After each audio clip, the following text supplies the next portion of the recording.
Les habla Rafael Arraiz Luca desde Unión Radio y esto es Venezolanos, un programa sobre el país y su historia. Hoy, en esta serie que venimos desarrollando de personajes venezolanos, vamos a hablar de la vida y obra de un barquisimetano que nació en 1931 y falleció en Caracas en el año 2010. Nada menos que de uno de los grandes historiadores de todos los tiempos, Manuel Caballero.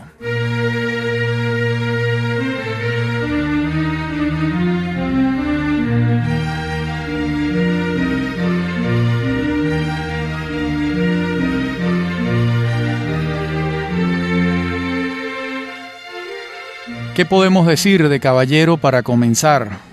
Pues que fue el dueño de la escritura elocuente, de eso no cabe la menor duda. Un historiador fértil, feraz, que ejerció el periodismo durante muchos años y que vivió 79 años, casi 80. También podemos decir de Caballero que era un hombre de ideas, un intelectual. Y también podemos hacer un bosquejo de su obra, de su trabajo. Y allí señalamos que comprende 5 líneas de realización. La primera, sin ella no hubiesen podido darse las otras, es aquella según la cual Caballero fue un lector de una voracidad legendaria. Doy fe de ello. Lo había leído todo, casi todo, y por supuesto, no solo en su área profesional, que era la historia, sino en las aguas donde necesariamente se forma un hombre culto, es decir, en la política, en la literatura en todos sus géneros. La segunda línea de realización, hemos dicho la primera, la condición de lector. La segunda línea de realización de Caballero fue el periodismo. Incluso el periodismo es anterior a sus estudios formales de historia. ¿Dónde se gradúa Manuel Caballero de historiador? En la Universidad Central de Venezuela. ¿Dónde hace su doctorado? Nada menos que en la Universidad de Londres. En cuanto al periodismo, lo ejerce toda su vida con una vehemencia que se ha dado pocas veces entre nosotros. La tercera línea de realización, aunque parezca extraño para muchos, es el ensayo literario, y yo lo distingo de sus trabajos históricos porque se ha advertido poco la calidad del ensayo literario de Caballero, y es una calidad verdaderamente notable. Esto lo señalé yo hace muchos años cuando él publicó un libro de ensayos literarios intitulado La alegría de leer. Y cuando digo literarios estoy diciendo que esos ensayos tienen a la literatura como eje, como epicentro. No me estoy refiriendo a que sea una escritura literaria solamente, que lo es, pero es que además el tema de esos ensayos es la literatura. La cuarta línea de realización de Manuel Caballero fue la docencia universitaria. Allí en el trabajo, en el aula con los alumnos, donde pudo cotejar sus hipótesis, dialogar, fue una travesía dilatada, unos 25, casi 30 años dando clases en la Universidad Central. Y la quinta línea de realización, que es la que cierra este pentágono, es su obra de historiador. Esta obra incluye tanto sus investigaciones de largo aliento como sus ensayos de mediana y de corta extensión. Estas son, pues, las 5 áreas de realización de este venezolano, de este barquisimetano fuera de serie. Volvamos a la segunda, la del periodismo. Allí, esa práctica cotidiana del artículo fue llevando a Caballero a desarrollar una de las escrituras más amenas de toda nuestra historia. No exagero en esto que estoy diciendo. En paralelo con sus ejercicios de historiador, le permitió ensamblar un discurso de rigor científico que jamás olvidó que escribía para la gente, escribía para ser leído, no solo por sus pares, por los historiadores, sino por cualquier hijo de vecino. Este es uno de los rasgos más importantes de su obra, su poder de comunicación, elemento esencial que cuando no se posee deja las investigaciones en un limbo. A ese limbo acceden muy pocos, los que dominan la jerga. Y de allí que la influencia de Caballero en vastos sectores de la población se deba en buena medida a lo diáfano, a lo cristalino de su escritura. Y esa diafanidad de esa escritura comprensible, ¿de dónde viene? Pues es evidente que el ejercicio desde la adolescencia del periodismo fue una práctica, un gimnasio para ir haciendo fluida la escritura. Y después, cuando el historiador decanta y comienza a publicar sus investigaciones, la escritura fluida ya está allí. De esos artículos de prensa, el día que alguien vaya a hacer una selección de los artículos de prensa de Caballero, va a tener un desafío titánico frente a sí, ya que el volumen de artículos de prensa de Caballero sería probablemente similar al de Arturo Uslar Pietri, que mantuvo su columna semanal durante 50 años. Me refiero a la columna Pizarrón de Uslar. Las columnas de Caballero no tenían un título como las de Uslar, pero fueron muchísimas, miles de artículos de opinión en distintos periódicos nacionales, en el Nacional, en el Diario de Caracas, en el Universal, donde pasó muchos años, en Tal Cual. ¿Cuándo comenzó esa labor de articulista semanal? En 1965. De modo que son los 35 años del siglo XX más los 10 del XXI.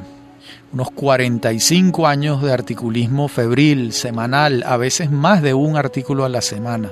Y además recordemos que Caballero tuvo un seudónimo, que fue MC, escrito, es decir, H-E-M-E-Z-E, MC, que se lee Manuel Caballero.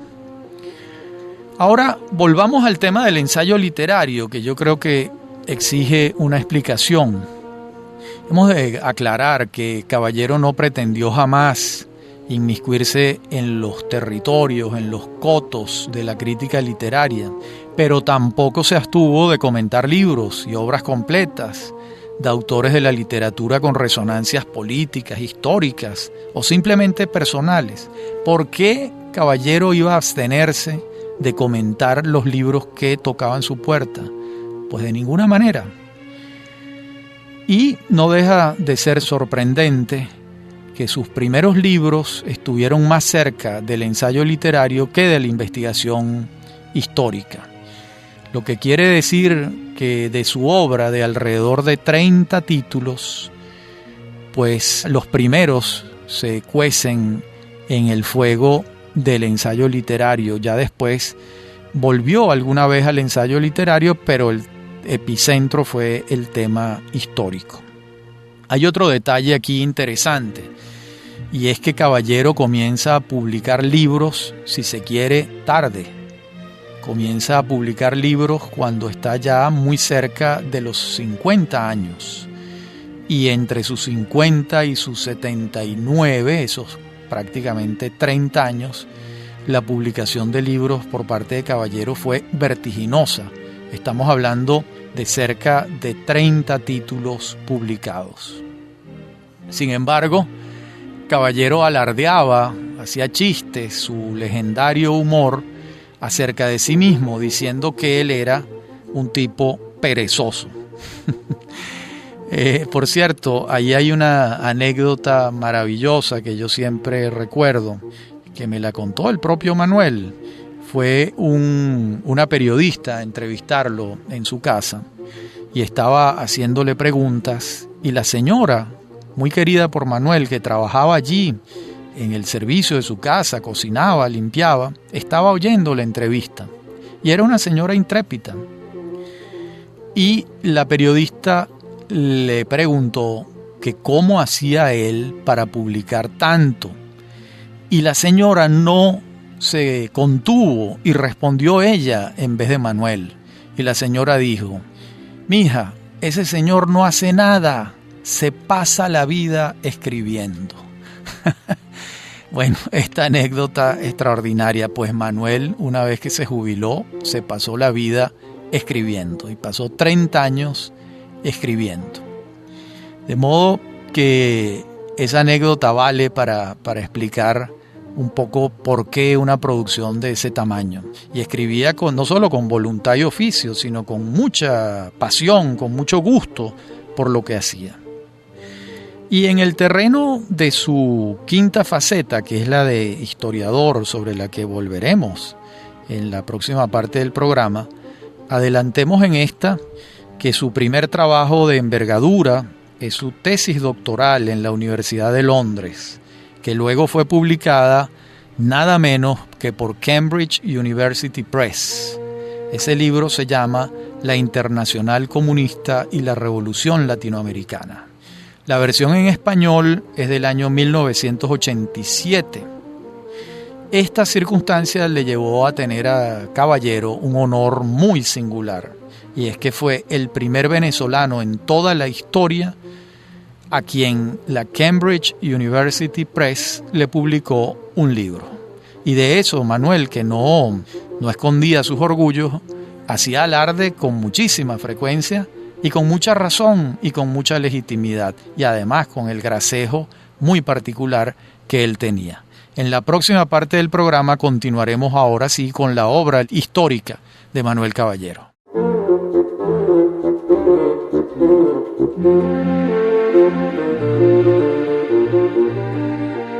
En la parte anterior del programa veníamos iniciando el trabajo acerca de la obra histórica de Manuel Caballero. Después de ese estudio, que es su tesis doctoral, La Internacional Comunista y la Revolución Latinoamericana, su estudio de mayor consistencia va a ser un libro de la mayor importancia que se titula Gómez el tirano liberal. Es un libro publicado en 1993 y sin duda es de los mejores trabajos de interpretación que se han escrito sobre la época y la figura enigmática del dictador tachirense. Para muchos es extraño el título, el tirano liberal. ¿Cómo se puede ser un tirano y liberal a la vez? Pues muy sencillo, se puede ser tirano en lo político y liberal en lo económico. A eso es a lo que se refiere Caballero en su estudio biográfico y de época de Juan Vicente Gómez. Otro estudio de la mayor importancia de Caballero, se consigue el otro también, el anterior también, es Rómulo Betancourt, Político de Nación, un libro publicado en el año 2004, tiene varias ediciones y es un extraordinario trabajo sobre Rómulo Betancourt, que se lee con una gran facilidad, con mucha alegría, con mucho interés, está muy bien documentado, muy bien decantado. Caballero pasó décadas trabajando en este libro hasta que finalmente sintió que lo tenía resuelto. Estos son, como vemos, los dos personajes centrales de la Venezuela del siglo XX. Juan Vicente Gómez, que determina prácticamente la mitad del siglo, aunque muere en 1935, pero la hegemonía militar tachirense dura 10 años más, hasta el 45 con Isaías Medina. Y Betancourt, bueno, es obvio que se trata de uno de los factores esenciales en la creación del sistema democrático venezolano, de eso no hay la menor duda. A estos dos estudios sólidos, consistentes, se suma el último libro que publicó Manuel, que se titula Historia de los venezolanos en el siglo XX. Fue publicado en el año 2010. Antes, en el 2008, se editó Contra la abolición de la historia. Este es un texto muy importante, es el discurso de incorporación a la Academia Nacional de la Historia. por parte de Caballero. Y allí están algunas de sus observaciones teóricas más importantes, sin la menor duda. A estas obras mayores que les he señalado se suman otras. Por supuesto, un libro de texto universitario que se utiliza mucho, que son Venezuela, las crisis del siglo XX, que organiza Caballero las crisis venezolanas en el siglo XX, y es un libro de una gran utilidad y de una gran lucidez. No lo incluyo dentro de los estudios mayores porque es un ensayo, si se quiere, relativamente breve y no se trata de un estudio como si son estos tres que he apuntado antes: Gómez, el tirano liberal; Rómulo Betancourt, político de nación; y su último libro, Historia de los venezolanos en el siglo XX, un libro muy útil. Además, les apunté su discurso de incorporación a la Academia Nacional de la Historia, titulado Contra la abolición de la historia. Las otras obras, que tienen mucho interés también, pero no tienen estas dimensiones, son La pasión de comprender, un libro de 1983, donde se encuentran verdaderas joyas del género ensayístico. Allí yo señalo un ensayo brillante que se titula Gonzalo Barrios, un segundón de primera. Es un ensayo sobre Barrios esclarecedor. Hay otro libro de ensayos sobre personajes venezolanos que se titula Dramatis Personae, en latín. Es un libro del año 2004 y lleva como subtítulo 12 ensayos biográficos. Allí hay unas semblanzas agudas sobre López Contreras, sobre Uslar Pietri, sobre Caldera, sobre Ramón Velázquez. Son piezas del mayor aliento, de gran importancia. Conviene recordar en este momento que la editorial Alfa creó hace años la Biblioteca Manuel Caballero y allí se fue publicando toda su obra. Eso fue una iniciativa de Leonardo Milla, el entonces dueño y editor y director de la editorial Alfa, y esta iniciativa la continuó su hijo, Ulises Milla, una vez desaparecido su padre, y allí está la obra completa de Caballero, unos 20 tomos, y los inéditos que surgieron en los últimos tiempos de su vida y que pudieron recogerse allí. Allí está en la Biblioteca Manuel Caballero prácticamente todo lo que Caballero escribió.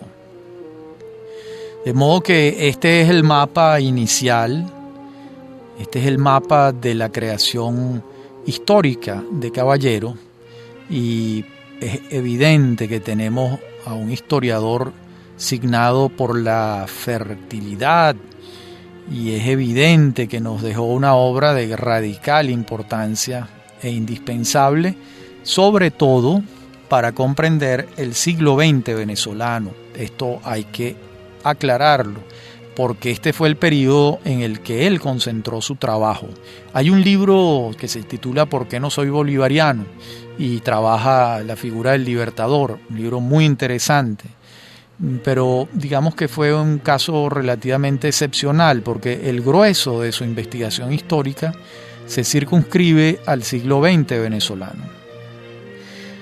Caballero también nos dejó una manera de estar en el mundo, de combatir para enmendarlo. Fue un polemista pero feroz, se batió en polémicas en la prensa varias veces a lo largo de su vida y no le daba el descanso a sus adversarios. Fue en esto un particular polemista. Sobre la biografía de Betancourt debemos decir algo más, porque es un libro muy importante. En tal sentido, tendríamos que preguntarnos si es propiamente una biografía o es un ensayo que sigue la cronología betancouriana y busca interpretar las líneas de fuerza de su acción política, siempre dentro del análisis del contexto histórico y sin obviar la significación de la persona de Betancourt. De modo que no es una biografía en términos clásicos que nos va diciendo y ahora pasó esto y aquello y lo demás allá. Sin embargo, sí sigue la cronología de los hechos en la vida de Betancourt, pero se detiene como analista político y como historiador que analiza en los acontecimientos, en las coyunturas de la vida de Betancourt. Y en este sentido, este trabajo de Betancourt guarda similitud con la investigación anterior, que también la aludimos, me refiero a Gómez el tirano liberal. Allí, en ese libro de Gómez el tirano liberal, Caballero indaga en el universo gómezista, porque no puede explicarse el personaje sin su contexto. Lo mismo ocurre con Betancourt.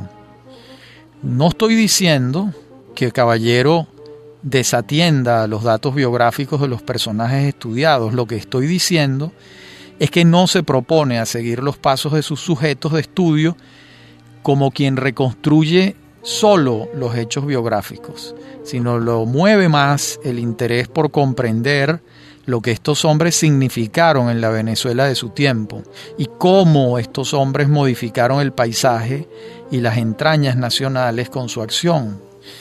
Y no es gratuito. Fíjense, Caballero podemos decir que cumplió prácticamente todo su proyecto. Su objeto de estudio era el siglo XX venezolano. Escogió a los dos personajes centrales, Gómez y Betancourt. Colocó la lupa sobre ellos y estudió el siglo completamente. Luego escribió Venezuela, las crisis del siglo XX. Y luego publicó Historia de los venezolanos en el siglo XX, un libro voluminoso de 400 páginas. De modo que le dio vueltas al siglo XX venezolano por todas partes. Y yo creo que Caballero se fue de este mundo con la tarea cumplida, con sus sueños realizados. Y en los últimos tiempos no recuerdo haber hablado con mi amigo Manuel de algo que tuviese pendiente de gran envergadura y que no tuviese tiempo para realizar. Esto es muy hermoso, constatar que un hombre en su vida se propone un proyecto intelectual y de escritura y lo alcanza, el tiempo le da y se va de este mundo pues con la tarea realizada. Aunque por supuesto nadie quiere irse de este mundo cuando tiene cosas por hacer, pero en el caso de Caballero pareciera, creo yo, que la tarea estaba prácticamente completa. En la próxima parte del programa nos dedicaremos a observar también otros hechos en esta biografía de Betancourt. En esta parte la fuimos comparando con el estudio sobre el general Gómez. Y dije antes biografía, cometiendo, si se quiere, un pequeño desliz, porque estoy insistiendo en que no se trata de una biografía solamente, sino de un estudio de época, de un estudio del contexto, tanto del general Gómez en Gómez el tirano liberal, como de Betancourt en su libro Rómulo Betancourt, político de nación. Entonces, en nuestra próxima parte del programa volveremos sobre este tema. Ya regresamos.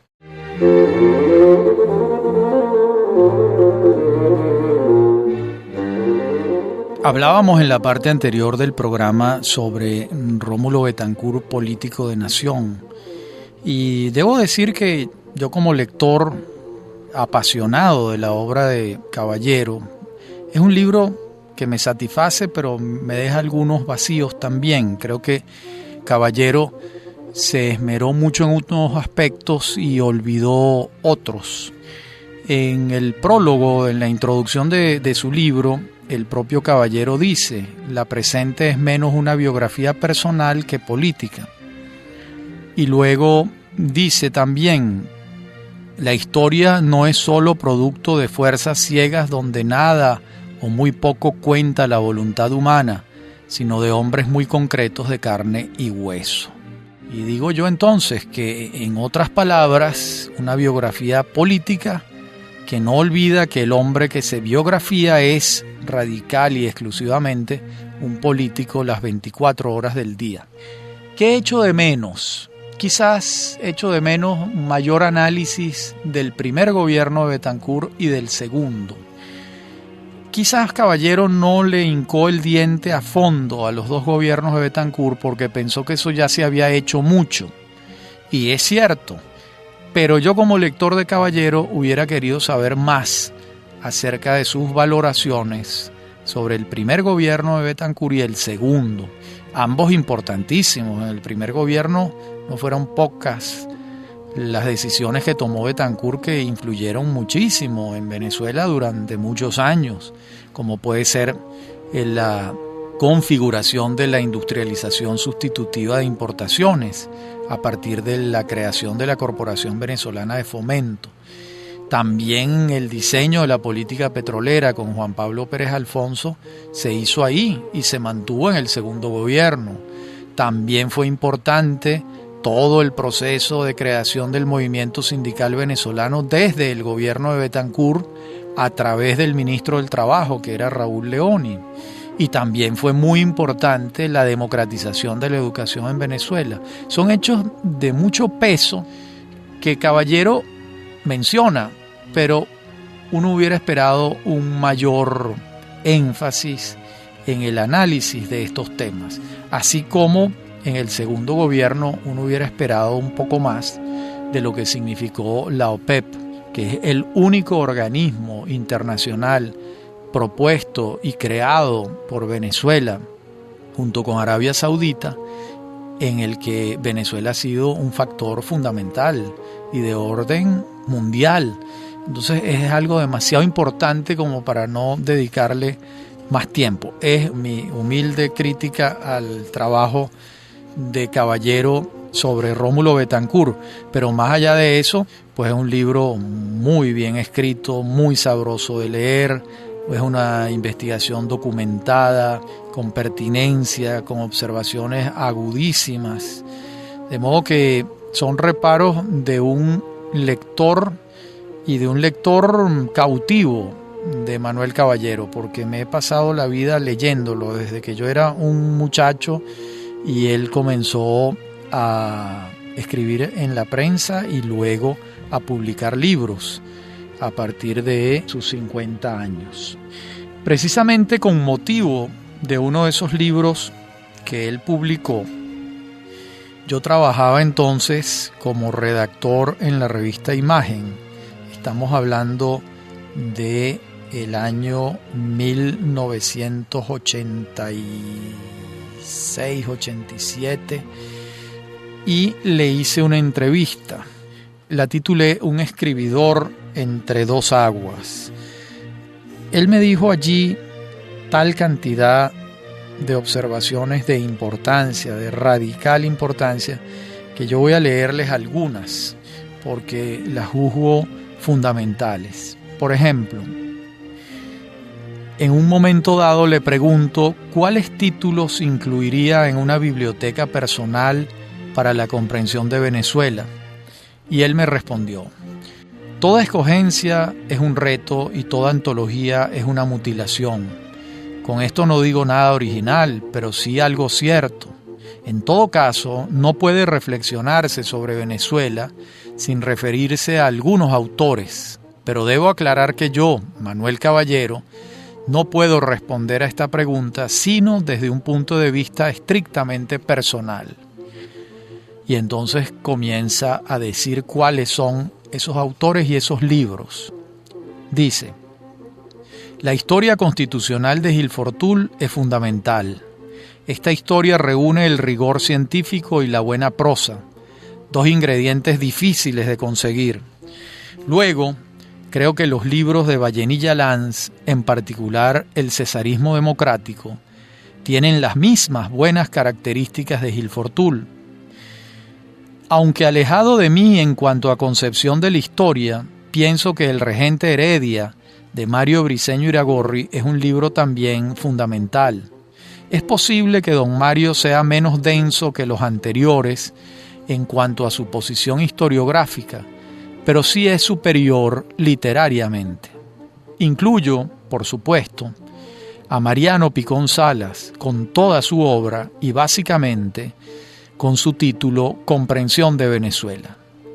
Hacia estos autores tengo una particular debilidad porque evidentemente Mi género literario es el ensayo.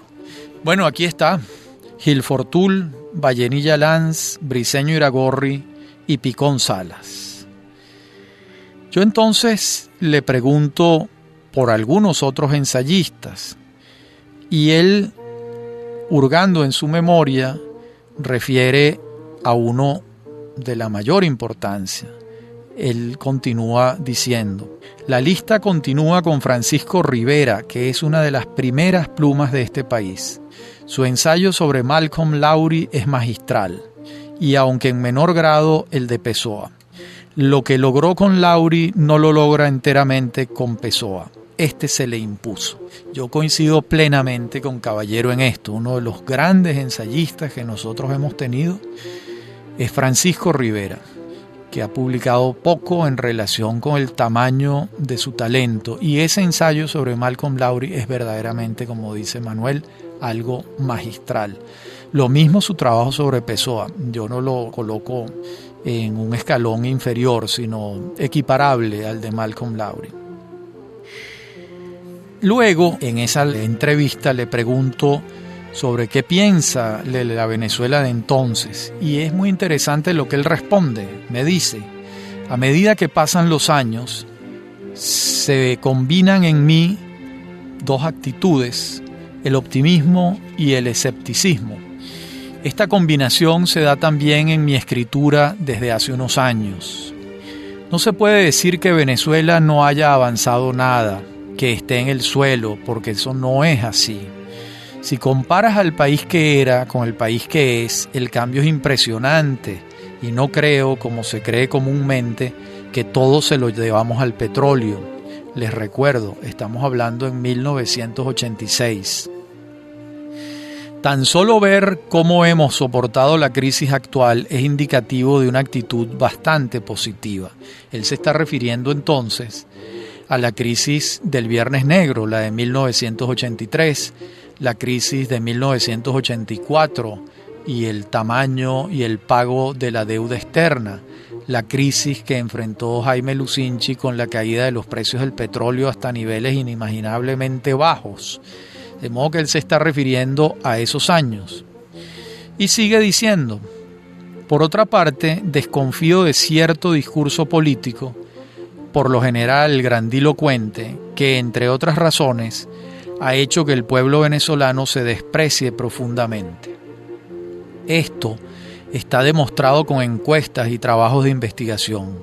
Los venezolanos nos despreciamos profundamente. Lo está diciendo Manuel Caballero en el año 1986. ¡Qué importante! Y yo cuando él dijo eso, le digo lo siguiente: nuestro carácter hispano contribuye mucho al cuadro del autodesprecio. Y él asiente, él dice: sí, es cierto, pero al lado de aquel discurso político, se refería a este del autodesprecio hispano, actualmente contribuye mucho con esa actitud autodespreciativa Arturo Uslar Pietri. Estamos en 1986 y ese año Uslar cumple 80 años. Y en Venezuela hay una verdadera apoteosis con motivo de los 80 años de Uslar. Lo celebra todo el país, hasta en la presidencia de la República. Hay publicaciones, entrevistas, programas. Y estuvo muy vigente ese año 86 y quizás por eso Caballero sale al paso con la crítica hacia la actitud de Uslar Pietri. Sin embargo, es indispensable que les continúe leyendo para que advirtamos que es una crítica que tiene también aspectos positivos. Sigue diciendo Caballero: él insiste demasiado en nuestras lacras y tiene una audiencia muy grande. Más aún hoy, cuando nadie puede pensar que busca poder personal o que tiene aspiraciones presidenciales. Pero te lo digo con toda franqueza, tengo una tremenda desconfianza hacia esa actitud de Catón. Es una actitud necesaria, pero pierde su objetivo y se transforma en pesimismo estéril cuando se hace sistemática.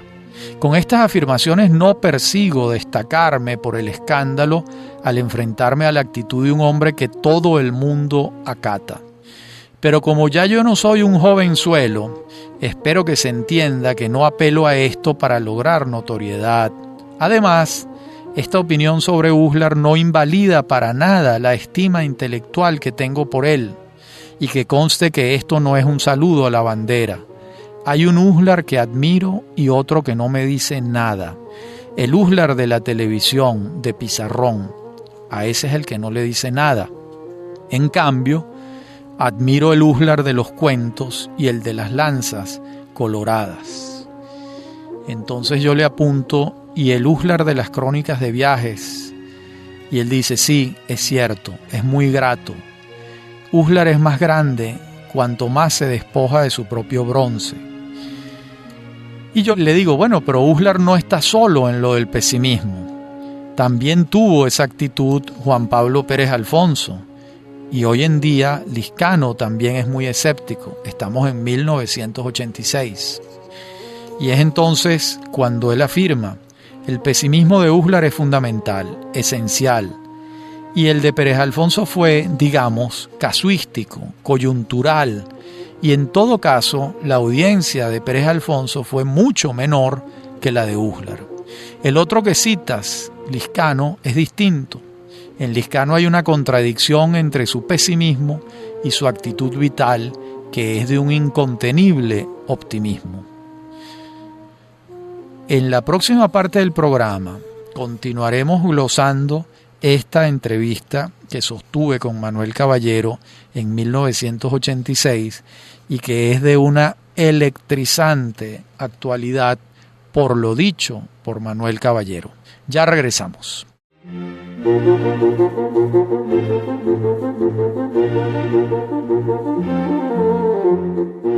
Decíamos en la parte anterior del programa que veníamos glosando una entrevista de Manuel Caballero sostenida por mí con él en 1986 y él venía hablando del pesimismo de Uslar y advertía una actitud diferente en Juan Lizcano, y entonces también me dijo: cuando alguien lee a Lizcano piensa que es un viejo engrinchado, pero cuando ves cuánto es capaz de entusiasmarse surge su contradicción. A mí me simpatiza mucho la actitud de Lizcano. La contradicción permanente entre pesimismo y optimismo me resulta muy atractiva.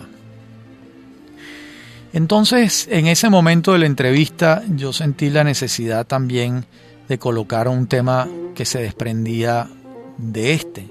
Y le pregunto a Manuel, volviendo al pesimismo, ¿no le parece que se fundamenta en que América Latina va sin salida en el barco de un populismo de consecuencias insospechadas? Entonces Caballero me respondió: entre quienes han planteado últimamente ese problema del populismo en los términos más correctos se encuentra, a mi juicio, Diego Bautista Urbaneja, quien rechaza lo de populismo a guisa de comodín, si no se aclara antes qué cosa se entiende por populismo. La verdad es que hoy es una moda atacar al populismo. Todos van por ahí. Carlos Rangel, Mario Vargas Llosa, Octavio Paz aparecen hoy como los teóricos del ataque al populismo y los demás se van navegando cómodamente tras estos dos últimos nombresotes.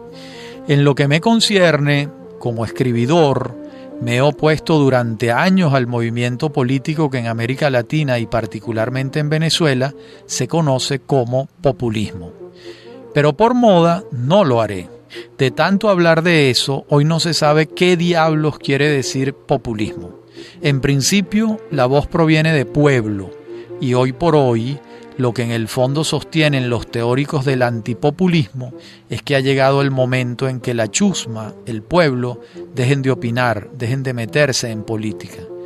Yo le repregunto, ¿usted cree que eso es lo que plantean Paz, Rangel y Vargas Llosa? Él me responde, por lo menos es lo que han percibido los que se apoyan en ellos. Le repregunto, ¿acaso las realizaciones del populismo no son lo suficientemente desastrosas como para que nazcan tesis contrarias? Él me responde, tienes que decirme primero qué es populismo. Vargas Llosa en Perú, ¿qué fue lo que hizo? ¿A quién le habló? ¿No utilizó el discurso populista también? Entonces el problema es otro. Allí nos enzarzamos en una ping-pong, un toma y dame que fue muy interesante. Y esa entrevista continuó por sus derroteros.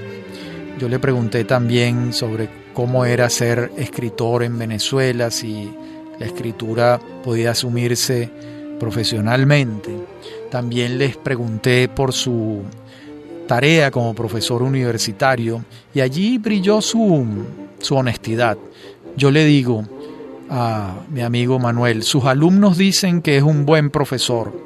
Y él respondió, no sé, no creo, o por lo menos no siempre. Como suele suceder, debo haber sido inicialmente un profesor bastante malo, por lo inseguro. Y además nunca he servido para estar dándole lecciones a nadie. Es una actitud que me repugna. Tampoco me he interesado en tener discípulos, aunque algunos alumnos me recuerden todavía con cariño y, lo que es más importante, con estima. Y entonces le pregunto, ¿y el caballero investigador de dónde viene? El galán, el seductor que siente atracción por la mujer o por el trabajo que lleva al logro de la mujer, a medida que pasan los años se va dando cuenta de que todo lo anterior al orgasmo tiene un encanto extraordinario. Lo que te quiero decir con esta paja erótica es que mi pasión es entender y hacer entender a un lector eventual lo que he reflexionado, y en esto, antes de esto, está la investigación. Una respuesta brillante. Ahora bien, sigue diciendo caballero, a mí un archivo como tal me importa poco, pues, para seguir con el mismo símil, son tan estériles como para el hombre normal las revistas de desnudos. Tú no vas a un archivo sin saber qué estás buscando. Tú vas allí a interrogar un documento. Sabes qué te propones previamente. Esa conversación siguió adelante. Él me refiere allí que está trabajando en el libro de Juan Vicente Gómez. Recordemos que la entrevista es del año 86 y el libro de Gómez sale en el año 93. Y yo también le pregunté por otros autores. Quise saber su opinión sobre las confesiones imaginarias de Ramón J. Velázquez. Y entonces me respondió lo siguiente. Es un libro muy bueno. Siempre he dicho que debería conocerse más fuera de Venezuela. Es un libro brillante, pero no es la biografía de Gómez, ni tampoco pretende serlo. Es, en cualquier caso, la biografía de Ramón J. Velázquez.